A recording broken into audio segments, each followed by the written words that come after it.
saying goes that great writing outlasts time. There are still movies that we still talk about, even though they haven't particularly aged well. Oof.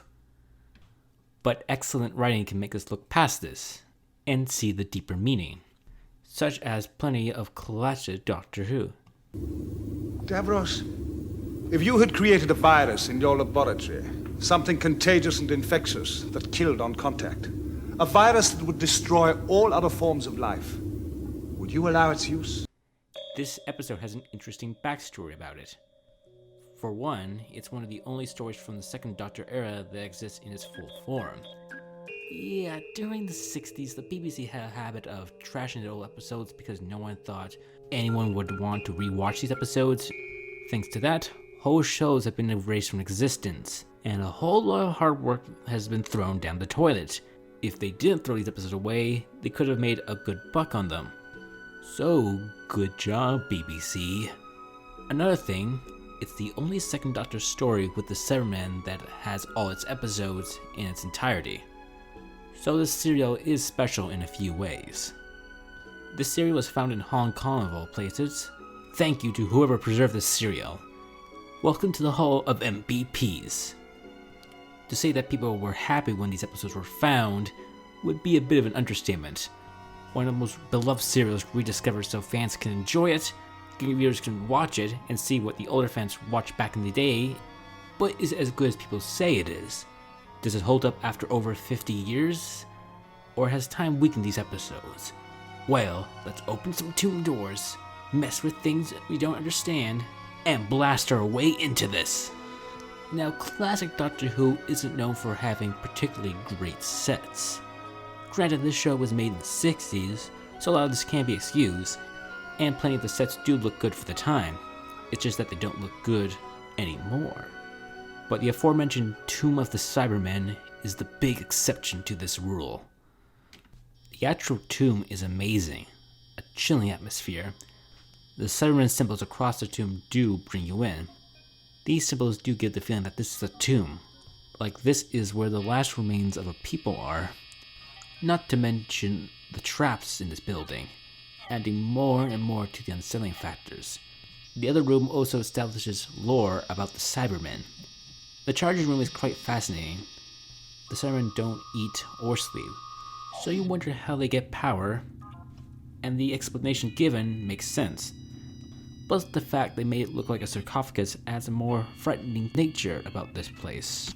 The audience hasn't seen a Cyberman yet, but we already know that these creatures are not pushovers. We should fear them and what they are. Now let's talk about the main focus, the Cybermen. I love these designs. Simple but effective. You can argue these outfits have aged poorly, but I do like the simple designs. It gets across what these creatures are. I also like how their voices sound. Menacing, but also their voices scratch sometimes. Now, this is probably more of an accident since this was the 60s, and the gear wasn't probably great as it is now, but I like it. I think of it as the effects of being frozen have damaged their bodies a little bit, because it's never a good idea to leave anything frozen for a long period of time, because shit happens. Sorry about that, memories. Moving on. The best part about this story is the awakening of the Cybermen. The music is chilling, to say the least, as this lost civilization wakes up. Plus the whole coming out of the tomb scene is a sight to be seen, with them breaking free from the plastic. The only problem with the Cybermen I have is the Cyber Leader's design. Mostly that big egghead it's got. It looks like something you could make an omelet with. But the leader makes up for this in his actions, most because he's a competent bad guy. He does plan things out and does give a few scares along the way. Now you can't talk about Doctor Who without mentioning the Doctor. Patrick Chalmers plays the second Doctor in the story, and he does a fantastic job. What I like here is the Doctor is more personable. He has a nice moment with Victoria, comforting her throughout this time. This Doctor is a guy that helps his companions emotionally as well as saving them from the threats of the weak. Plus I do like his relationship with Jamie. Kind of feels like a father-son relationship. I can just watch these guys do anything and I would be entertained. I mentioned the Cyber Leader's design isn't the best, but I can look past it with the same with the other stuff. Some of the effects don't really hold up, specifically the mind connecting thing.